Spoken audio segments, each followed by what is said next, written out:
Hey, come check out a live taping of the John Keim Report. It's going to take place on Monday, November 18th at City Tap in Loudon 1 out in Ashburn, Virginia. Start time around 8 o'clock. It'll end at 9 p.m. In the show notes, you can find the Eventbrite invitation that you can RSVP to ensure that you get seats. It's free to show up. And if you can't find the invitation in the show notes, shoot me an email and I'll send you a link directly to you for you to sign up. You can find me at Bram, B-R-A-M, at ampiremedia.com, A-M-P-I-R-E media.com. Bram at ampiremedia.com, and we look forward to seeing you on the 18th at City Tap Loudon.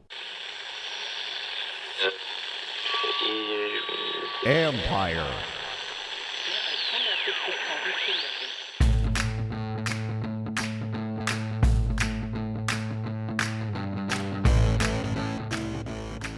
Hello and welcome to my podcast. Got a good one for you today, starting with an interview with former Redskins running back Brian Mitchell.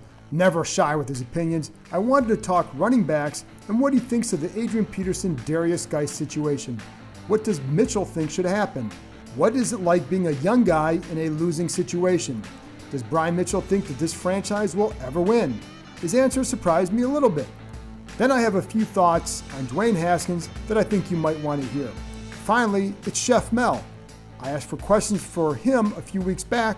Now, a couple of them finally get answered. Before I get to Brian Mitchell, don't forget about my podcast taping party at City Tap in Ashburn on November 18th from 8 to 9 p.m. Chef Mel will be there as well, talking food and Redskins. Maybe a Victory Monday, maybe an early Therapy Thursday session. Either way, it should be fun. Come out and join me, Chef Mel, and Bram Weinstein and have some fun. And now, here's my conversation with Brian Mitchell.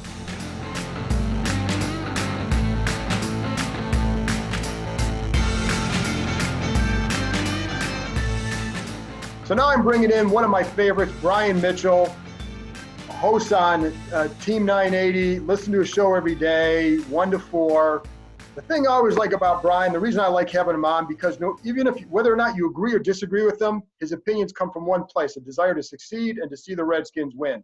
So whatever gets them there, that's what he wants to see, and that's his belief. So Brian, one thing I want to talk to you about, because we have Derrius Guice coming back. What do you think they should do at the running back position with Adrian Peterson and Derrius? Well, when I look at Derrius Guice, I look at it a little different than I do with Dwayne Haskins. I believe Dwayne Haskins, you have to go out there and allow him to play now and figure it out. But when you look at Derrius Guice, he's coming off of injuries. He just come off injury. They rushed him back in the first game, and he's been out all this time. I think when you look at him, you want to take it a little slowly. You want to get him some plays definitely in the game against the Jets. But as you go, you increase that load. And by the time you get to the end of the season, you've seen Derrius Guice handle a whole football game. Adrian Peterson is a blessing to him and vice versa. I just feel that you can't rush him back because you don't know just yet how much you can take. So, and I think that's a good point too. Do you think there's any merit to how Adrian has been running? Should he continue just because of that? Well, I think you look at the way Adrian Peterson has been running, and you don't want to just say, hey, we're going to just stop running, because it's possible that you can have Adrian come back next year. Right. That's the whole thing about it. And I think when you look at Derrius hasn't proven that he can stay healthy. That's the whole thing about it. And now you don't want to just throw him out there and then go from 0 to 100, where he's going to be taking the mother load of things. I don't think that's necessary for him to do right now. You can bring him along slowly. And the fact that Adrian Peterson has been successful, that's also going to help Dwayne Haskins in the process. Right. And that's where I want to get to, too. I think another factor, too, and I don't know if this is a big factor or not, but when you watch Adrian run, it's clear the desire that he still has and the passion for this game, the way he runs. How important is that for others to see that as you go down the stretch of a bad season? Well, I think the guys have to understand, we always talk about team.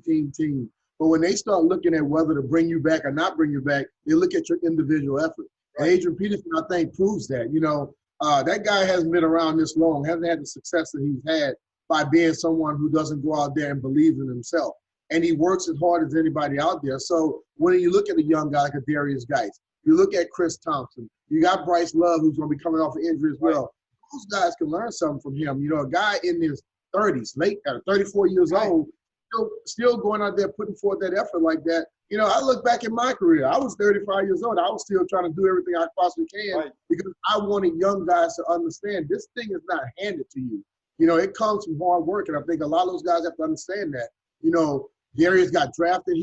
I like the way he is. He likes to be out with people. He's a very energizing type guy. But you also have to understand that this is the NFL. This isn't college, and it doesn't come easy. It's going to be tough, but you know, you keep fighting through it and keep working, then good things can happen for you. And you know, do you like the approach they've taken the last four games under Callahan? I like the fact that they run the football, but I don't like the fact that they only wanted to run the football. Right. You know, I ask for the run all the time because I believe the run is important. I believe if you're passing the football and you can still run it, and when you get a lead on somebody, you can close the game out by running the ball effectively. But you can't get so hung up on run, and don't pass it. You got to throw the ball down the field. You have to threaten those guys to make sure that they understand you will do it. Because if you don't, all of a sudden you got 8 people, 9 people in the box, and you can't run the ball. Just like you look at the last game against Buffalo. They were very effective in the first half. In the second half, they couldn't get yardage because Buffalo did not believe that they would throw the ball down the field, and they never did. They never did, and it's funny because they started crashing bringing the safeties up, and they were crashing hard backside. I'm like, there were opportunities either whether you could do a zone read with Dwayne or you could get McLaurin. Now you get him in a one-on-one situation or, you know, attack that middle of the field. And then it never did. And that's been my thinking too, that I love that they want to run the ball and create an identity. I think that's important, but it seems like it's at the expense of some other things. And maybe there's a better way to mix in and have a similar proportion of runs, but maybe mix it in differently. You look at Joe Gibbs, okay? Joe Gibbs came to Washington as a pass guy, okay? Right. From Don Coryell's offense, they wanted to put the ball in there. He realized he had a team that could run the football effectively. He switched his gears, and he became a runner. But they never stopped throwing the ball down the field. Right. You know, you look at the success of Gary Clark, Ricky Sanders, and Art Monk. All three of those guys on the same team having hell of a yards. And then you still had 1,000-yard running backs. So you can do both of them. I think as we look at the new era of football, we think you got to throw the ball 100 times and don't run it. But when you look at the New England Patriots, the team that's had the most success over the last, 20 years, to be honest with you, you look at them. When they need to run, they run. When they need to pass, they pass. But they don't forget about either one of the two. Some games they may not run the football because it's more conducive to pass the ball. And then vice versa, they'll do the other. But you have to still be able to do it. And that's why I believe when you got 4th and 1 or less and you can't run the ball, that's a hell of a problem right there to any team. Absolutely. Now, switching gears a little bit, you got some young guys in this situation who have never encountered this level of losing, and maybe even some veterans. You had to go through this too. Early in your career, a lot of success here. You get to the last year of Pettibone, first year of Norb, and a lot of losing. How hard is that to handle, and what's the key to get through that as a team, as a player, as an organization? You know, I think it's, as an individual, you have to understand that, you know, they're going to look at you and see how you handle that situation. You know, when everything's going good, everybody can show up and work.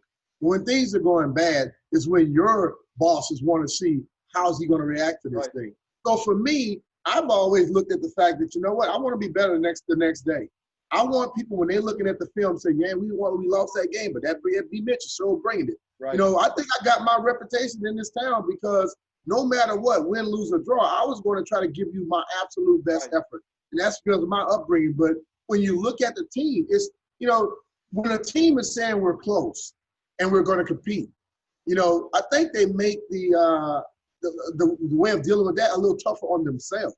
Right. You know, when you are in, like right now, this is not we're trying to win and we're trying to compete right now. We need to be seeing the young guys and finding out what people are going to do. And I think fans look at it differently. When you start telling people a certain thing, that's the way they're going to expect everything to happen.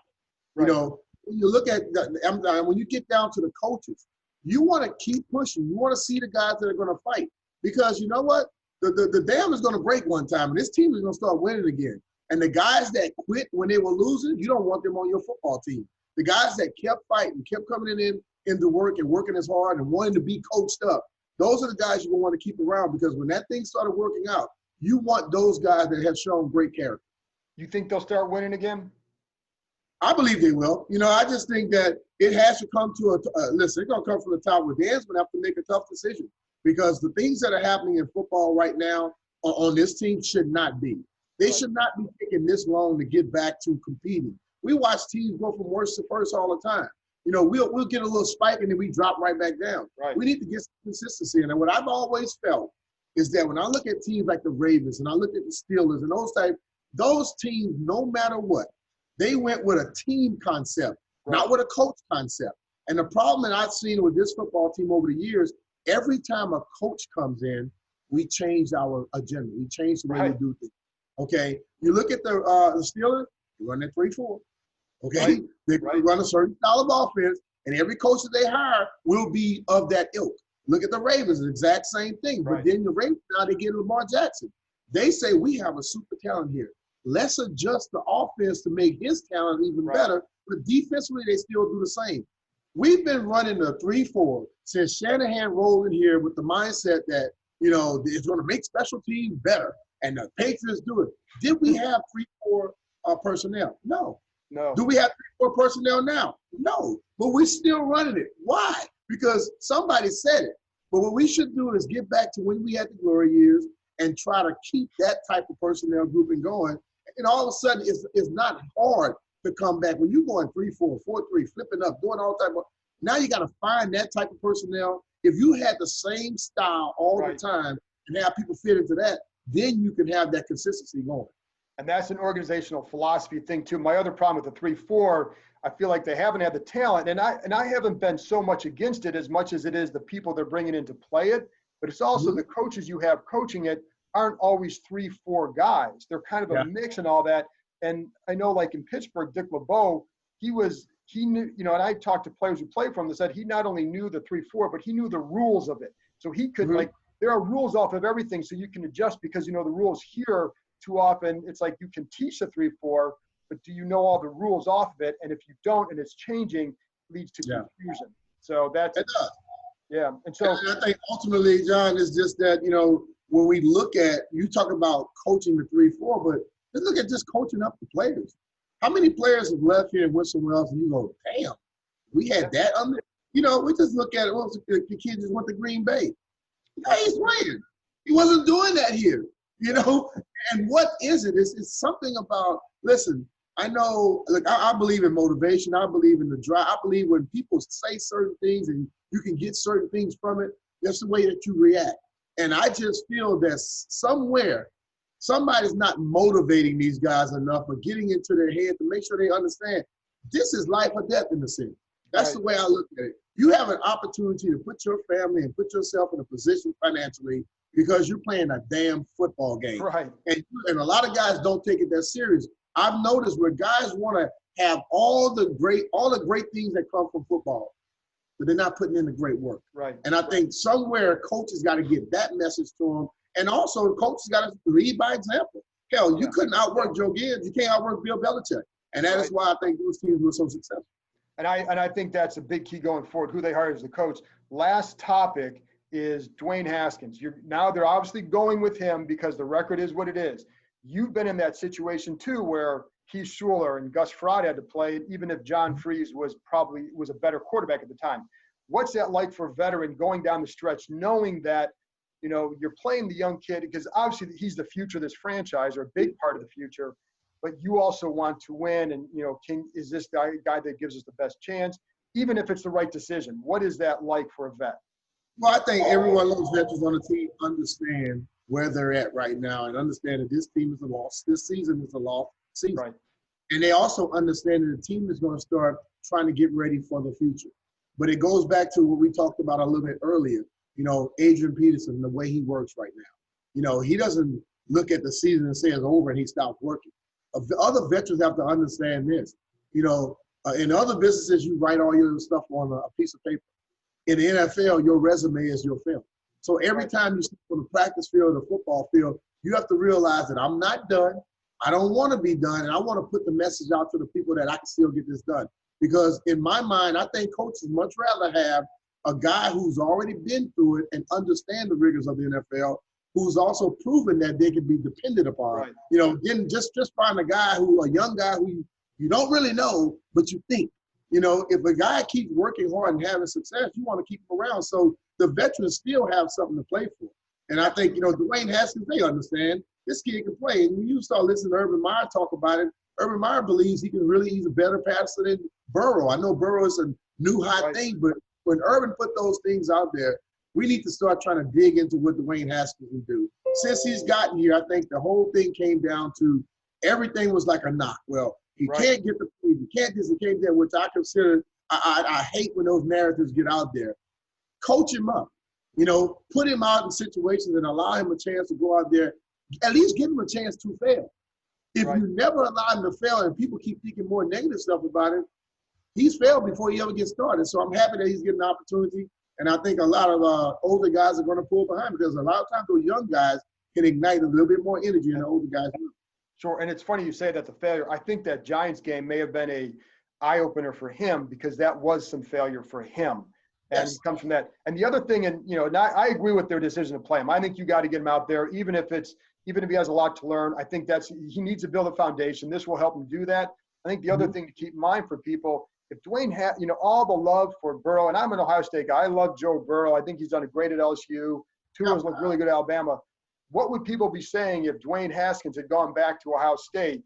He would be putting up the same numbers, and people would be salivating about wanting to draft him in April. So this gives him a chance to get ahead, and we'll see what happens. But at least it gives us something different to watch going forward and to talk about. We both need to talk about different things here, right? So, So anyway, Mitch, thank you very much for coming on. I appreciate it as always. Always enjoyed listening to you. Listen to Brian on Team 980, 1 to 4. Always going to give you a strong opinion. Thanks, Mitch. All right, John. Appreciate you, man. Thanks, man. After this break, I'll be back with 4 thoughts, starting with what I saw in Dwayne Haskins' presser on Wednesday that I liked.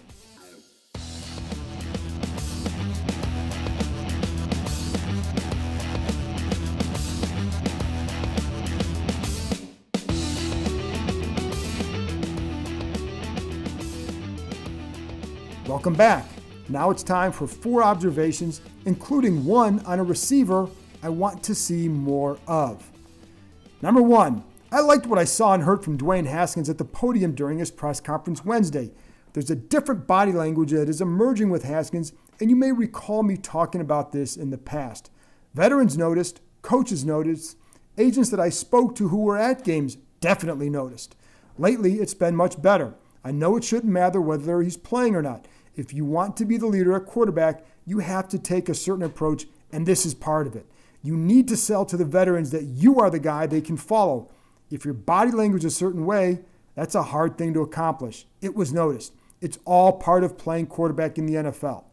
Now, the other thing I constantly hear when talking about him with others at Redskins Park is this. He's young. He just turned 22. He had to learn how things needed to be done at an NFL level.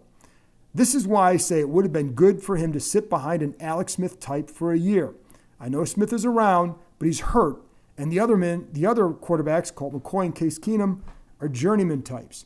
They both work hard. In fact, I had one person tell me that Case Keenum prepares as well as anybody he's been around at that position.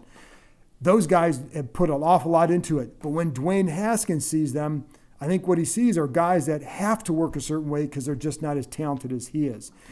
Haskins needed to see how a solid starter does it, someone who is a first-round pick and has lasted a while.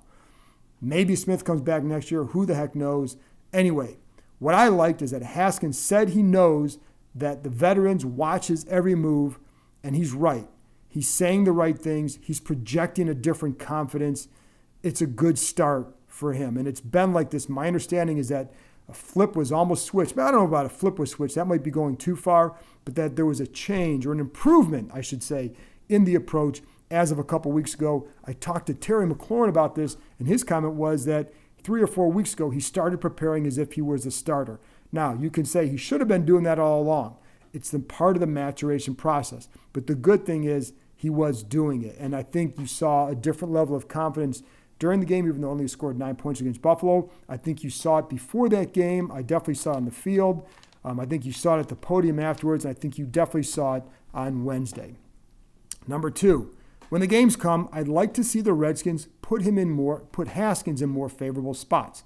I'm fine with Bill Callahan wanting to run the ball more and staying committed to it. But it's also the way they're doing it is at the expense of a guy like Haskins. Why? Because their games are too predictable by being so tendency heavy. When Haskins is under center, for example, he's only attempted 9 passes out of 44 total. That can't be the split. When teams look at this team, they're so strong with the tendency with how many tight ends they have in the game. They have Tony Bergstrom in the game, etc. Haskins is capable of operating their quick game, and his size makes him well suited to do so. You do that from under center. But the mandate is to run the ball quite a bit, and it's also to run it quite a bit early. There's not really a chance of, hey, here's the game plan. It's like, this is what I want to do on this down and this down. Go watch the second half of the Buffalo game when Adrian Peterson was running the ball. The Bills oftentimes had 8 defenders in the box, and they were having the backside safeties or defenders crash hard on him down the line. Use the quick game. Take a shot.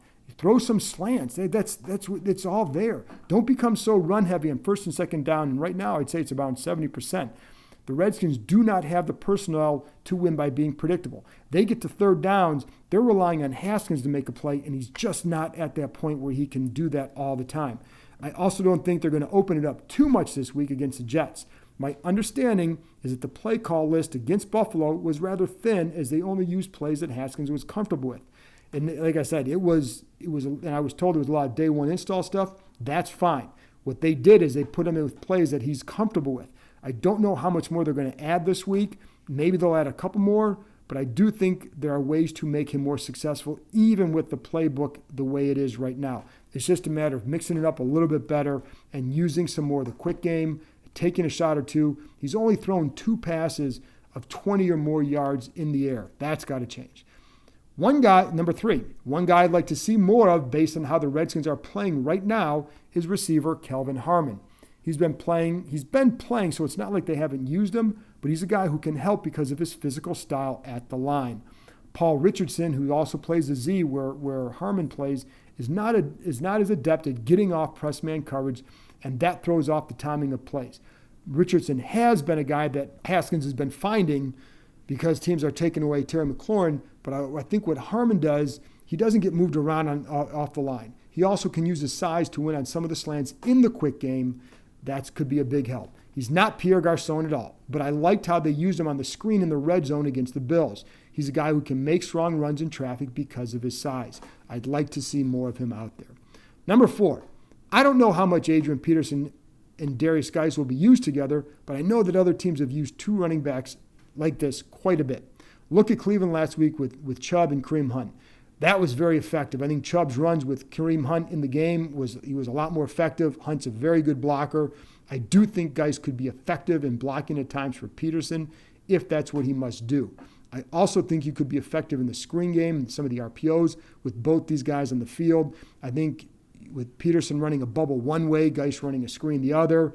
They did use Wendell Smallwood and Peterson on the field for 2 plays together against Buffalo. I'd like to see a decent amount more of Guice and Peterson. I'll also be curious to see, do they split out Guice on some of the pass plays? I think you can start to regulate the defensive looks that you get by doing that. It's something they absolutely miss with Chris Thompson still sidelined, and we still don't know when Thompson will come back. Still dealing with that turf toe. Bill Callahan called him week to week, but you definitely miss what he adds. They miss what Vernon Davis has added because of the speed. They need somebody to get back out there because it's really thin at those spots and that's why getting a guy like Guice back will be important. I do believe Peterson is going to continue to start. Callahan is a big fan of his. I think with Guice, because he's only played 2 games here and he's gotten hurt in both games, I think they're going to want to ease him back in. But I also think this is a matter of Callahan likes the way Peterson runs, and it fits what he wants to do. Now, keep in mind, Guice can run pretty hard too, but Peterson has been carrying it. I don't think that's going to change a whole lot, at least initially. But they've got to find a way to get Guice involved. This is an offense that needs playmakers. Guice is potentially a playmaker. That's it for my thoughts. Now, after this break, Chef Mel answers some of your food questions, and he talks a little bit about what he does for some of the players.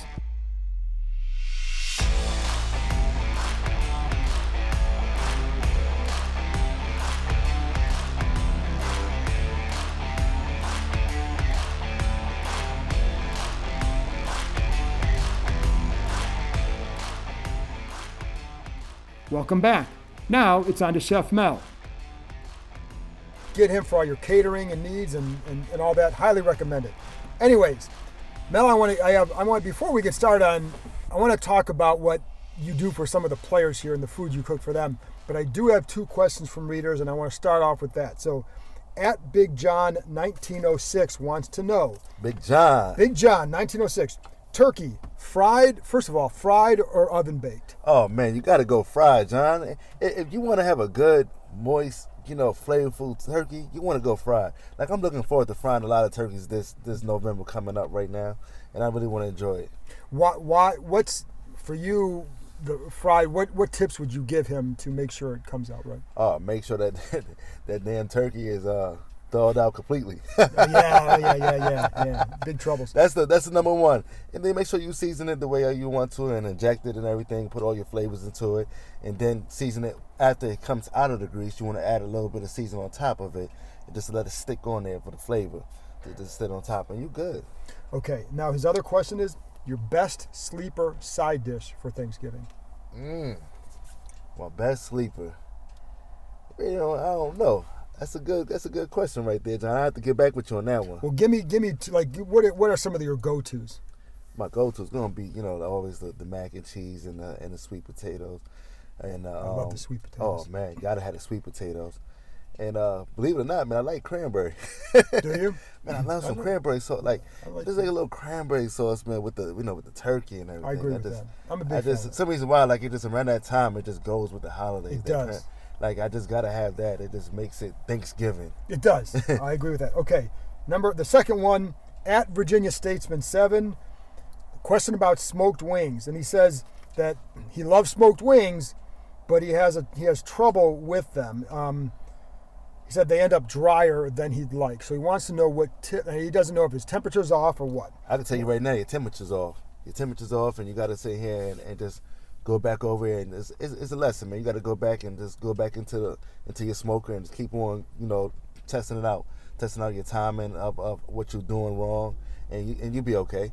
So it come back out, really good next time, man. I believe in it. Just go back out there and get that smoker going and get that temperature right, and you have a nice, moist chicken wings. And I don't know, like for you, when I do mine in the smoker, it takes them about 2 hours. Yeah. And the only thing that I sometimes had that I had to get used to was making sure the skin is crispy.